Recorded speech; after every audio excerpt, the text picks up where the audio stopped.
Hello again, everybody, whoever is listening.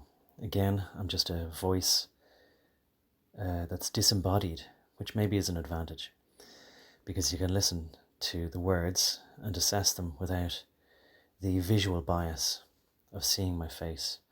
And sometimes it's useful to see expression so you can see sincerity and you can get a bit more context when you can add the vocalization of my words to the visual expression that my face gives to convey additional meaning, subtle nuances, little cues that will show you how to best receive the words I'm saying.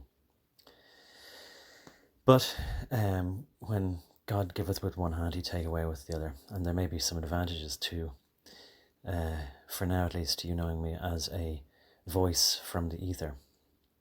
Now, that was a way of beginning, because sometimes the most difficult way, or the most difficult thing, is to find a way, rather, as to how to begin.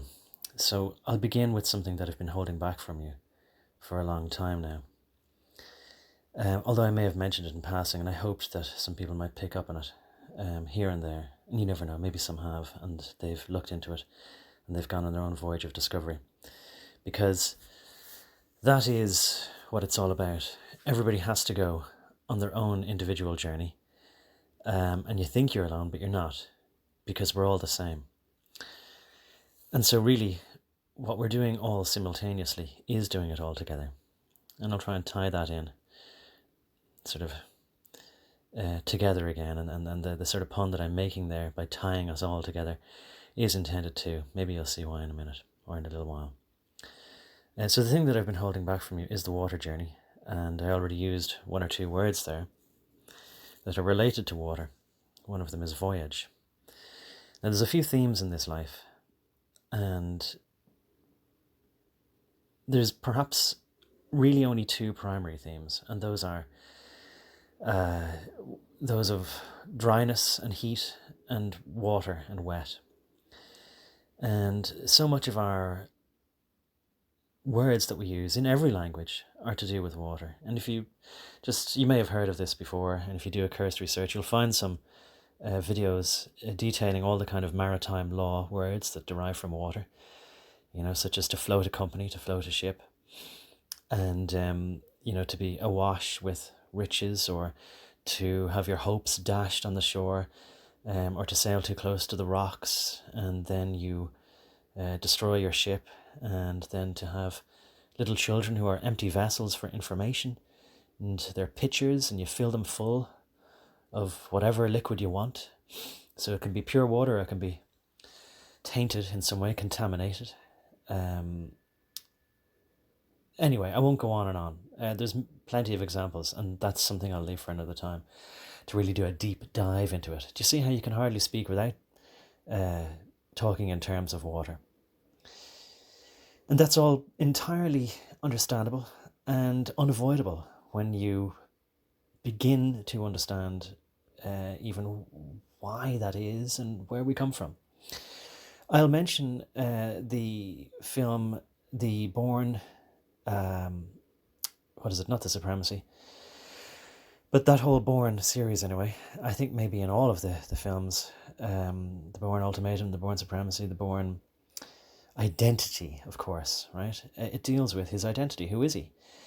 We as the audience wake up with him in the water, and he just finds himself in the water. He doesn't know what way is up or down, but he sees that there's light on what he assumes is the surface, so he swims towards it. And then he gets there and he takes his first breaths. Now, I wonder if your mind is already starting to realize what this might be a metaphor for. And I hope that eventually, just like a magic picture eye, the words that I'm using will start to click, right? Because I can't tell you what it means. I can use the words, but the words will only click. They'll only ring true in your ears in a very different way, in a higher way. In the same way as a magic eye picture, what's the hidden information in all the different coloured dots will only become an actual picture, like a 3D picture, when you're able to tune your eyes to a certain focus. And in the same way, when you're able to tune your ears to a certain focus, what you have to do is forget all the rules, break all the rules that you think that you have to keep, All those rules that somebody told you are sacrosanct and you can't break them. Well, that's because they want you to stay in a prison of their construction, which they put inside your mind, and you hang on to these rules like they're the only thing you know.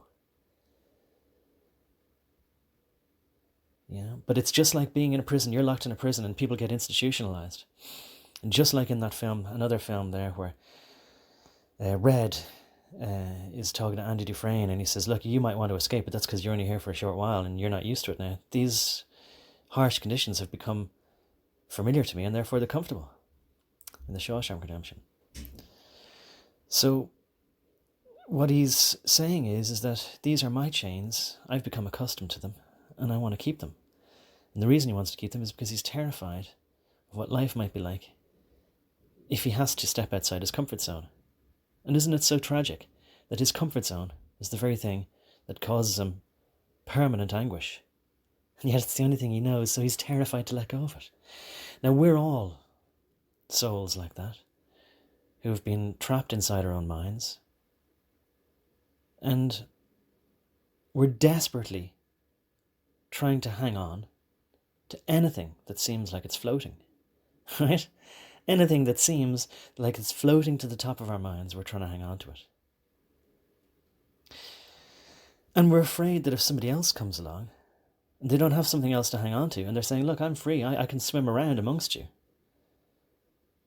that what we think instinctively is, no, he doesn't have a nice floaty thing to hang on to, so he must be after my floating device. He's trying to topple me from my position of security.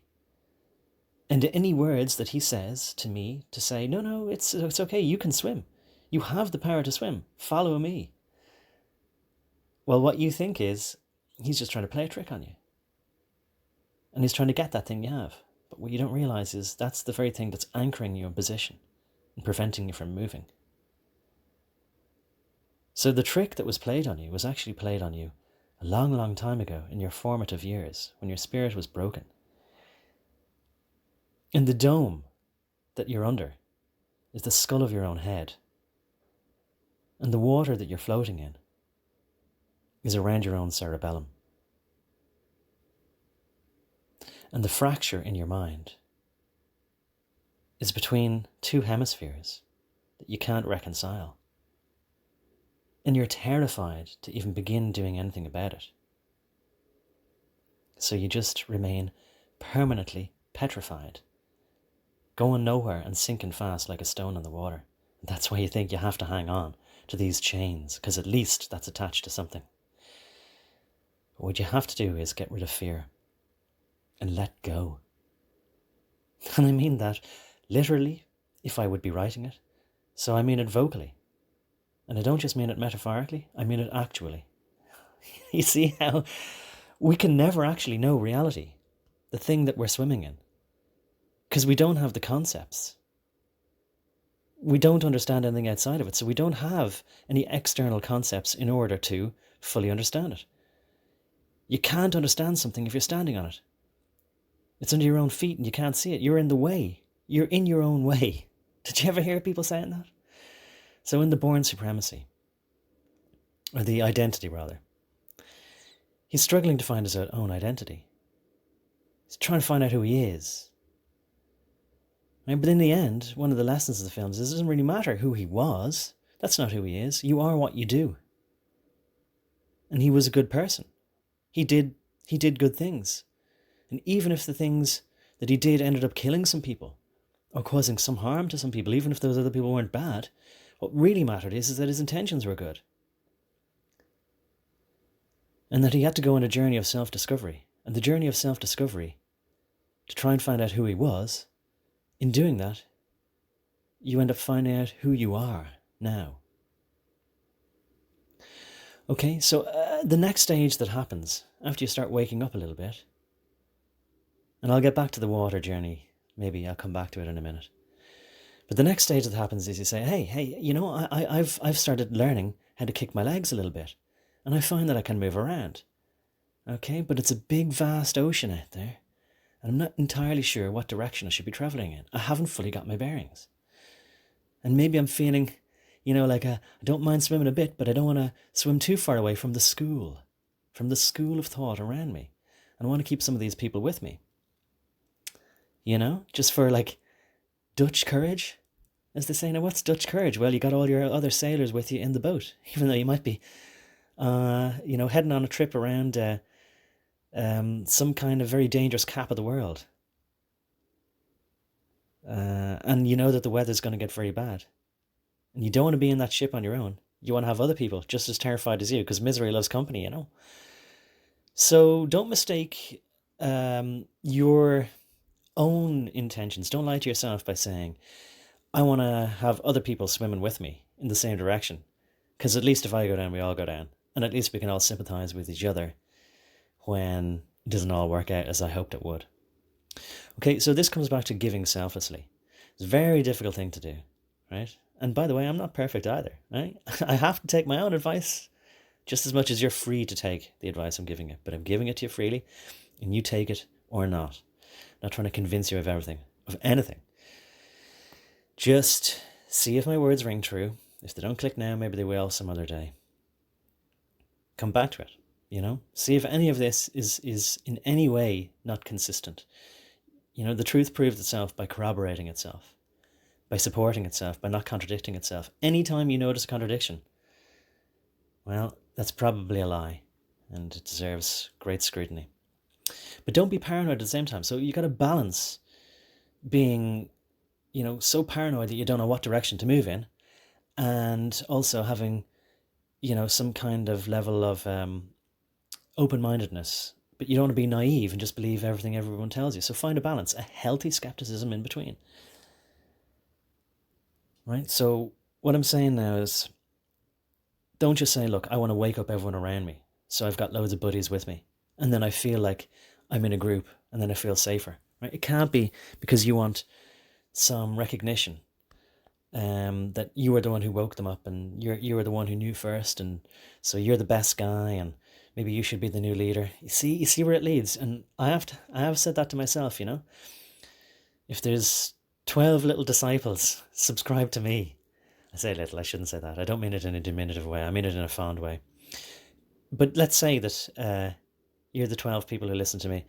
Well, all of a sudden, supposing if I was, and please don't misunderstand me, just making a comparison for the illustrative purposes, but supposing if I then suddenly got popular and I had 120 or 1,020 or wherever a big crowd could stand around on a mountain and listen to me as I bellowed down and tried to, reach people in this big crowd who were saying, I heard this guy has got some nice things to say, yeah, we like the sound of what he says. Well, maybe that's not a good sign in itself, What you want is good people recommending your words to other good people.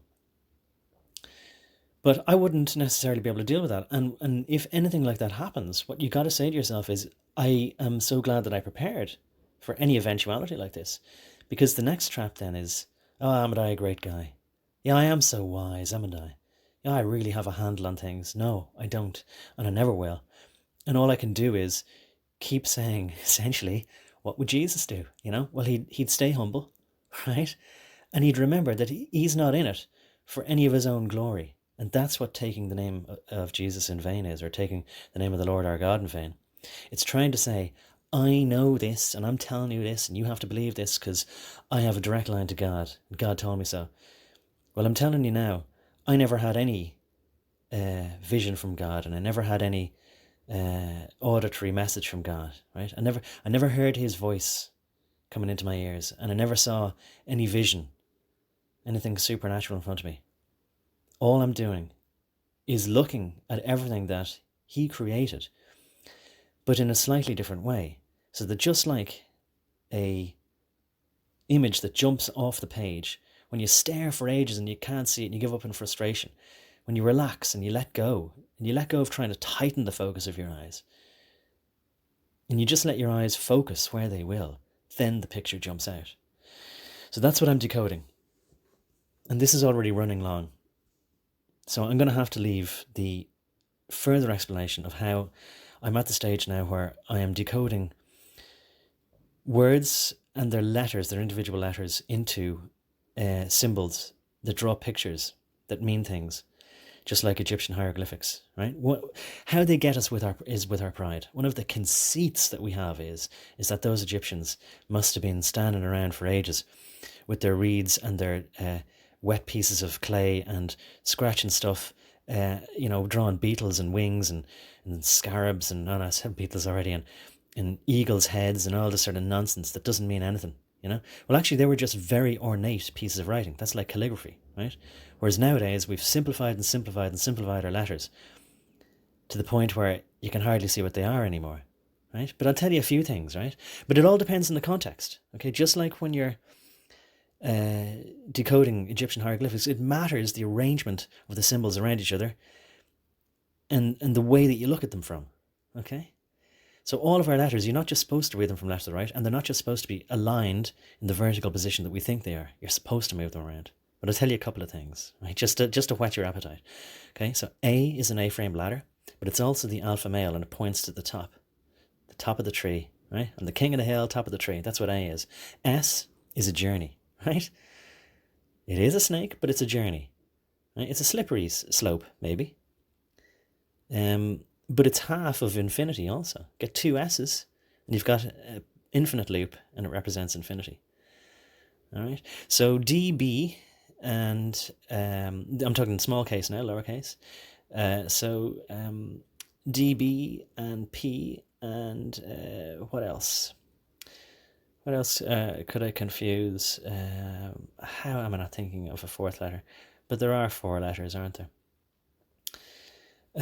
That you can easily confuse, and people call it dyslexia. It's not dyslexia, right? So my theory is it's a remnant of a memory that we all have genetically, and we're saying, but wait a minute, that's the same letter, and it is the same letter. It's just looked at from different positions. I mean, slightly different things. And I think that they represent, in some cases, people and the way that they're standing. And they can represent other things as well, like a light in the sky. The letter R can represent a light in the sky with a ray. Why do we have a ray of light? It's a little chink of light, a sunbeam coming off it, right? So we're all God's little sunbeams, right? I'll explain that one in greater detail. And if you think that just sounds like I'm taking poetic license, that's one level of it. But I can prove it to you literally as well. And what I mean by that is I can break down the letter and show it to you.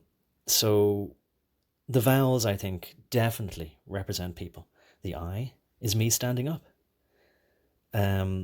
The you is you, but you are me, and they can be interchangeable. And this is why the vowels are very often swapped around, because it just depends on who's standing where and who's listening to whom. A and E, I think that they might be male and female. Okay, so a lot of males' names end in E and female with A. Excuse me, but it's not always the case. And, the older style A, I think, is maybe a lady kneeling down praying, this sort of stuff. So there's symbols. Maybe I've kind of talked too much. V is a vector, a V is pointing down. You can reverse V and it's pointing up as a vector. You can put it any which way, and you've got arrow keys in your keyboard. But yeah, I said I was going to leave all that for another video. That's just to whet your appetite. And some people listening to that might say, yeah, that's just crazy talk. And the reason it sounds like crazy talk to you is because you think that there are rules that you have to follow, because they were put into your head when you were, in kindergarten, right? It was set in stone. And when you set something in stone, it petrifies it, right? So that's how you're controlled, right? It's through fear, right? Well, they also control you through your pride, which is, greed and the lust for everyone to think you're great. And that kind of now segues me or draws me back onto what I did want to make as the main topic, or the focal point of what I want to talk about here. And that is, it's very, very difficult to do things for selfless motives, purely selfless motives, to give without any hope of receiving. But we may not be perfect in that, but that's what we have to try and do. And so what I want to remind people is, don't become an evangelist, okay? Nobody appreciates the Jehovah's Witnesses and the Mormons, or the Church of the Latter-day Saints, as they like to call themselves, knocking on your door in their, in whatever little clothes they want to wear, right? and say, how do you do? Have you heard the good news of the Lord? And immediately you go, oh, God. Well, actually what you say, I was going to say, you go, oh, Jesus, not these guys again. Now, that's not using the Lord's name in vain, okay? It isn't great, but it's using it as just an expression of exasperation, because like we're sick and tired of these people coming around trying to tell us that they know better than we do, right? And that's how you're going to be received if you try and tell people who you think that you've got a higher level of understanding than they do, and that you need to come along and tell them what they need to believe and that they need to see the world through your eyes. Okay, so that's not the attitude that you should come out. And even if your objective is, no, but I really want to save them from themselves, well, you're not going to succeed in that way. Okay, so if your objective, if your motivation really is to do good for your fellow man and woman, then you got to choose a different tactic, because that's a failing tactic. All right, so you have to give freely, and you have to give gently, and you have to be kind to people. Okay, so especially with these people who are only lashing out at you because they're like a dog that's been abused its whole life, and you rescue it from the pound, maybe you rescue it from an encampment where people just kick it and spit on it and treat it cruelly and give it awful things to eat and make it eat its own shit and all this sort of stuff, So that's all it knows. And we're like that. That's all we know as well. All we've ever known is that we don't get enough love and we want more. And the only love that we might have got was when we were younger, when we were children, when we were cute. And some people then would look at our exterior and say, isn't he lovely? And they'd also see potential in us. And they'd hope that maybe we would be the saviours that would come into the world. Maybe that's why they liked us as well, because they say, well, they haven't been tainted yet. They haven't been swimming in this drink long enough. So that they have become not only consumed by it, but they've consumed so much of it that they only spit bile now. So they hope that children might be the new light coming into the world. But what do? Either through neglect or stupidity, or because they don't know any better, or because they've been hurt themselves. They say, well, why should I be the one? Why? Nobody was nice to me. Why should I be nice to anybody else? And I won't get into now the kind of things that people do as some kind of, well, it's not just some kind of, it's a sick, twisted, perverted, damaged psychology or damaged psyche that lashes out at somebody else who's new and pure and innocent and doesn't know any better. And they destroy them, hoping that in destroying them, maybe it'll fix themselves. I mean, it doesn't make any sense, but that's what people do. So what you have to do is understand that, like a kicked dog that you've just rescued, he's going to run into your kitchen and he's going to hide under the table. And just because you've taken him out of some bad place, why would he think that, well, okay, he must be in a good place now? Okay, based on everything that's happened so far and the pattern that he's seen, things always go from bad to worse. So he's going to stand at the table, he's going to bite you, he's going to bark at you, he's going to growl, and he's going to put his shoulders up, and he's going to get himself into a defensive position. It's going to take a long, long time for him to trust you. So you're just going to have to win his trust very gradually by maybe giving him little tidbits of food, right? Small little pieces that are digestible. And maybe after you spend a long enough time showing him little acts of kindness, he might then come around to realizing that you're not his enemy.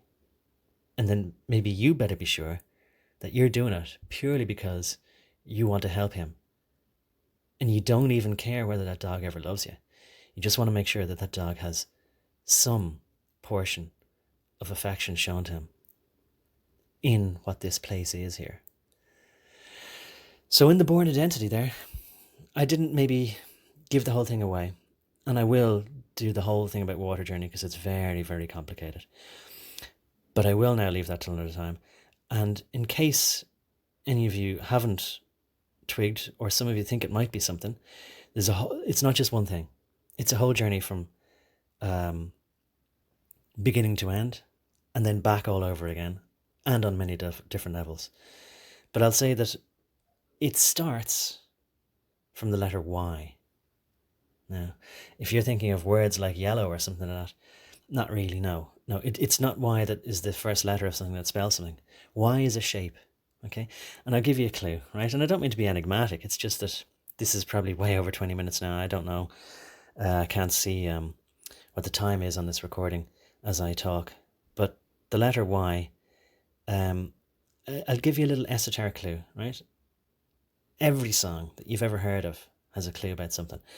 And the more famous the band, the more, I suppose, they speak about things that are fundamental to the kind of hidden knowledge that these spiteful and jealous people who think they're very, very clever keep to themselves, and they don't tell us.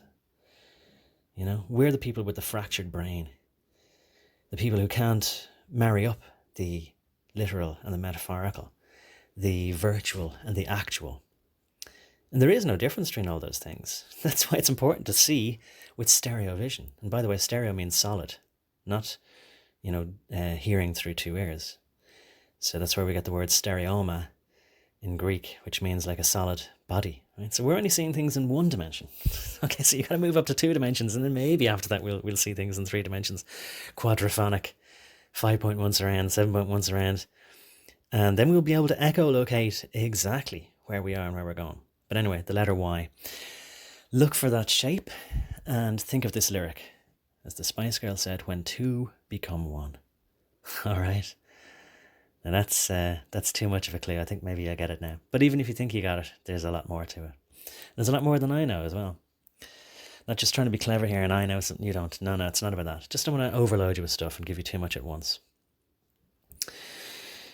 Now, there was something else I wanted to finish on. And I have to say that it's difficult for me to keep on track with a lot of this stuff because it just leads to so many different places. It is a journey, right? It could be a straight line journey, but I have a tendency, like in video games, to want to clear the room. But you don't have to pick up every little bonus prize in the room to say you've cleared the journey, right? Sometimes you get what's going on, you get the idea, and it's just right to move to the end before you spend too long dilly-dallying. And I have a tendency to do that. But the more you pick up, the more you corroborate. Okay, so I'll end with this, and it's a little parable maybe. Yeah, this is how I'm going to end it up. I remember telling people, look, don't you know that you catch more flies with honey than with vinegar? Or maybe it's you catch more bees with honey than vinegar.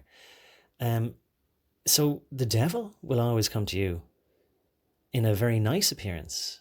You know, he'll slither up to you, or she'll slither up to you, and she'll say very nice things in your ear, and he'll flatter you, you know, and you'll like what he has to hear.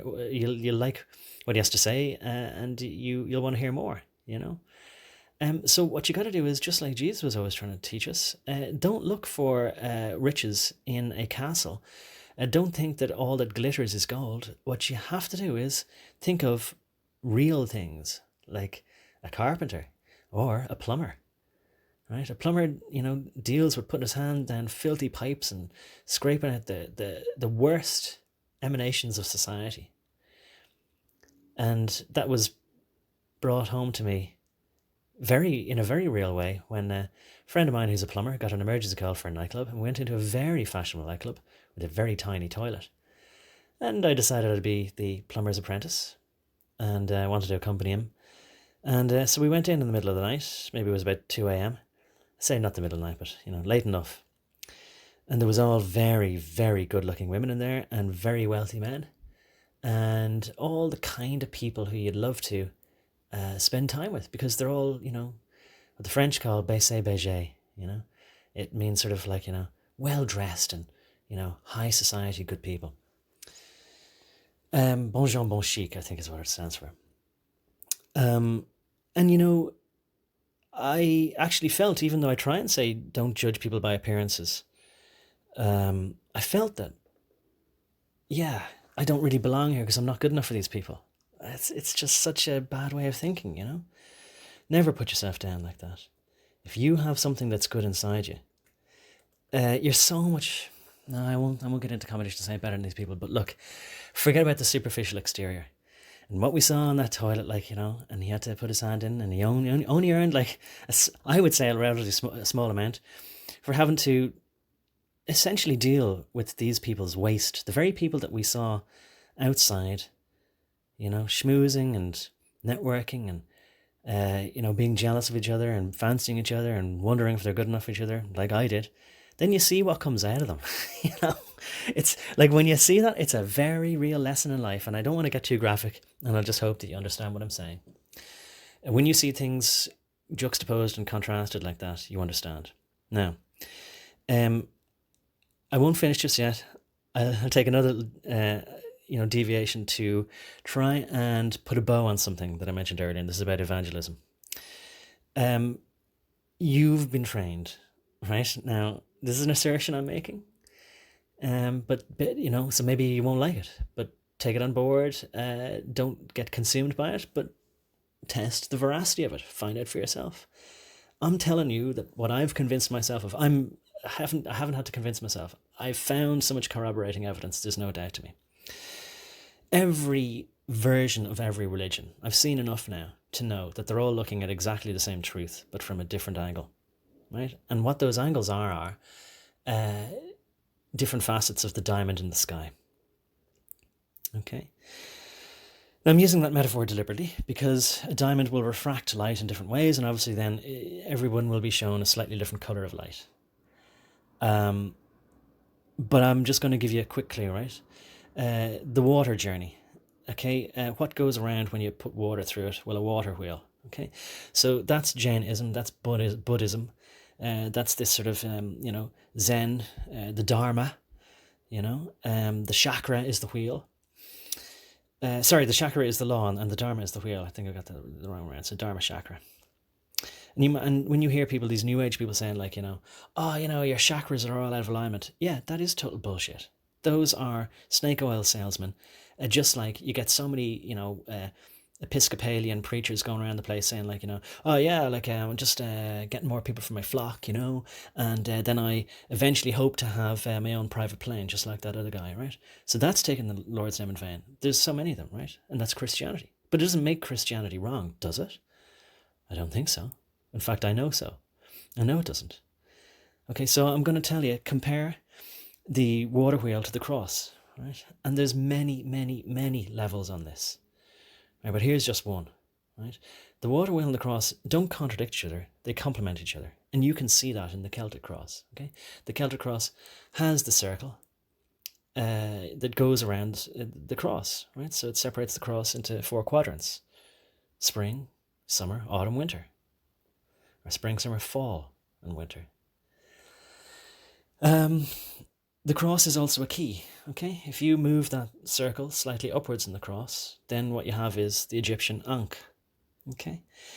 And those are the keys to life. So the key to life is not just having one key, but getting all the keys and putting them together, all right? Take the very top of the cross when you put the circle on top of the cross, but you get rid of the key part and you just have the handle, right? So the handle, having a handle on life, that's the sign of life.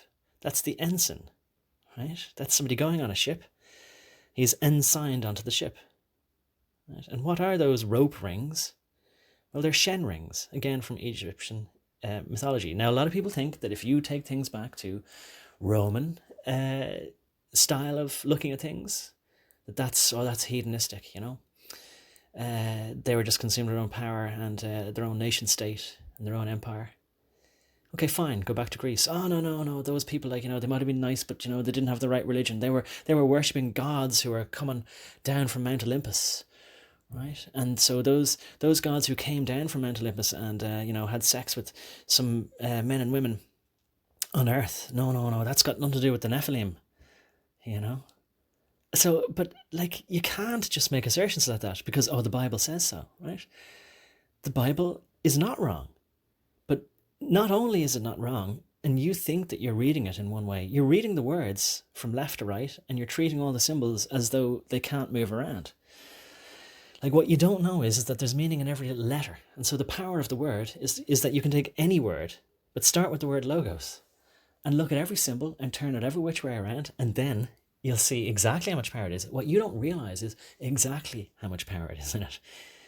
Okay, now I'm not trying to say I'm many levels above you, right? This is not about me being conceited. I'm just trying to tell you that there are broader horizons.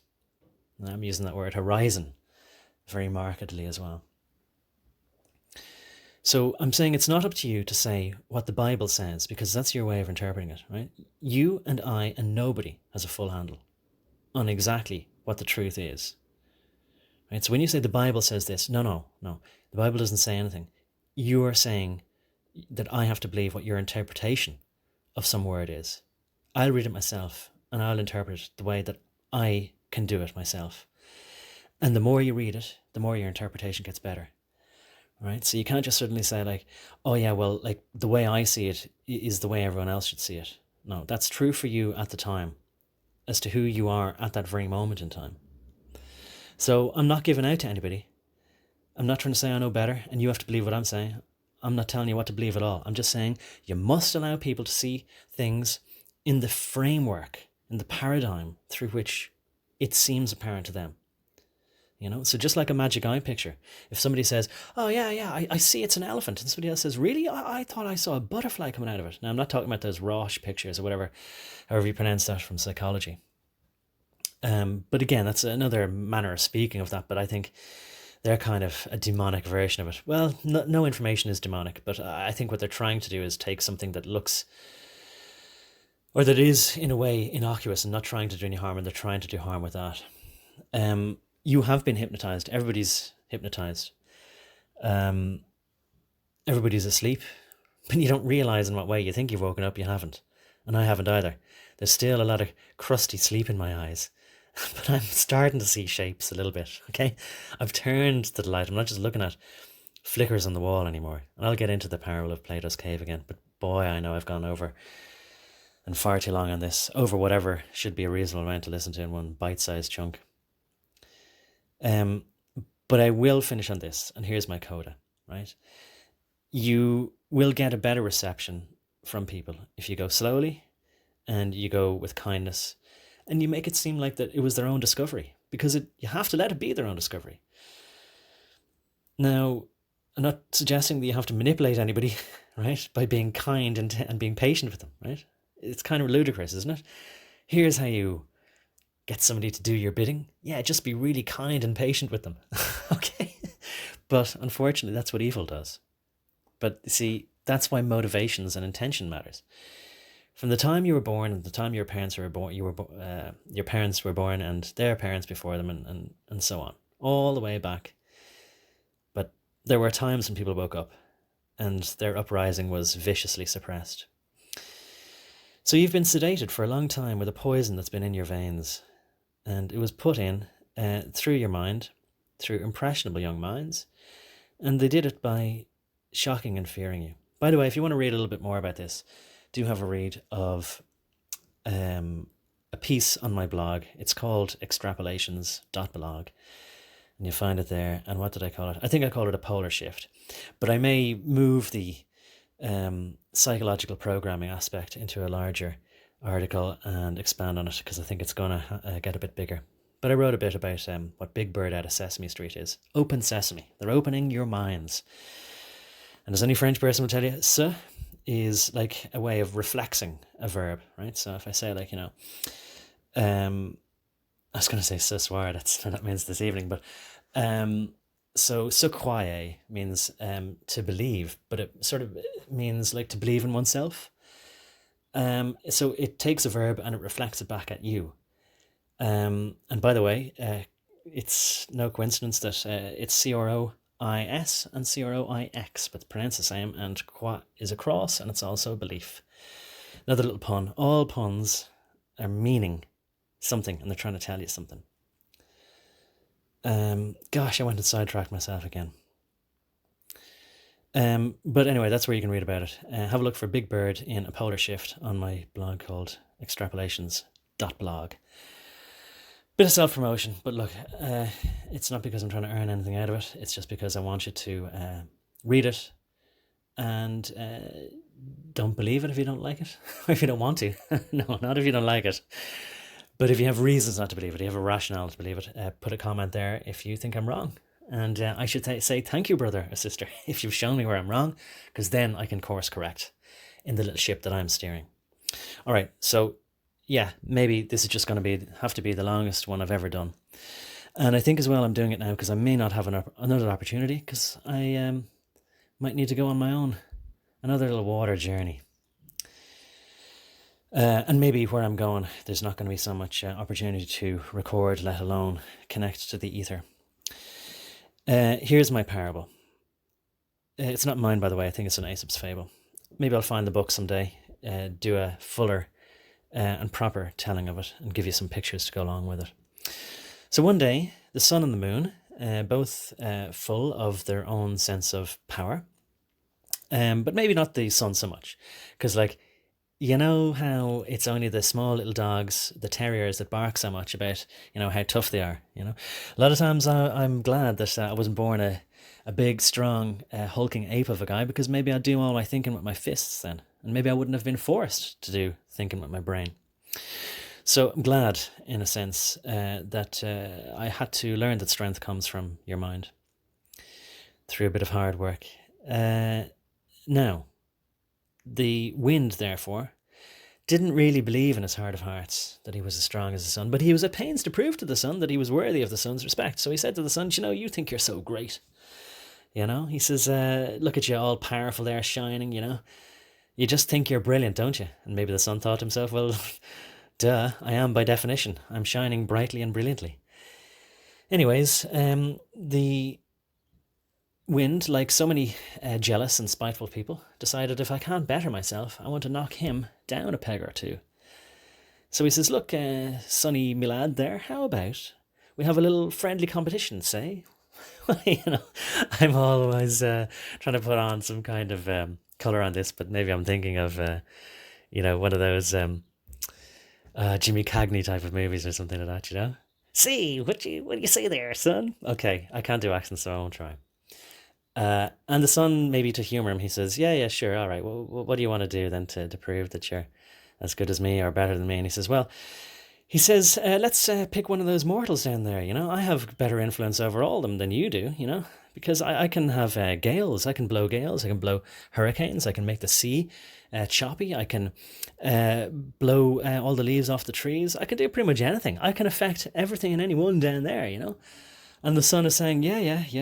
I mean, it does seem pretty impressive, all right, And, of course, the son is detecting his tone of voice and thinking, yeah, this guy doesn't believe me, but I'll show him, So he says, look, he says to the son, I'll even let you choose what it is that we do, anything, just pick anything, And the son says, well, there's a fella there walking along, and, he's got a nice hat and a coat on, can you affect him in some way?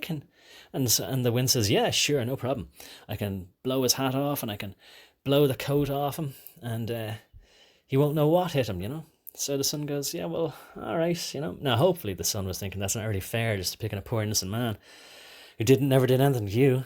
But sure, anyway, maybe he felt like, even if the guy didn't deserve it, that a point or a principle needed to be proved. I wonder, does this sound familiar, by the way, at all, to something biblical? Certainly to what the Jehovah's Witnesses believe, in a sort of inception story. That's another by the by. I won't distract myself again. I said I'd finish on this.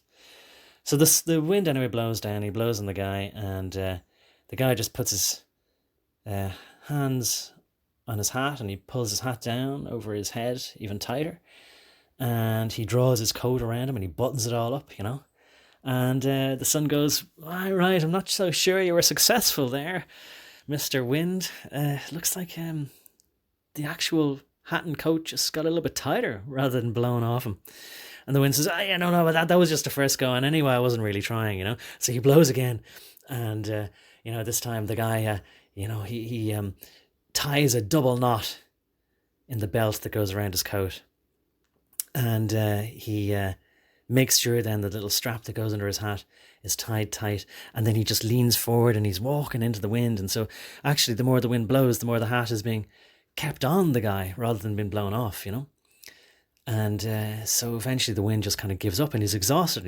He's winded himself. There's no air left in his lungs.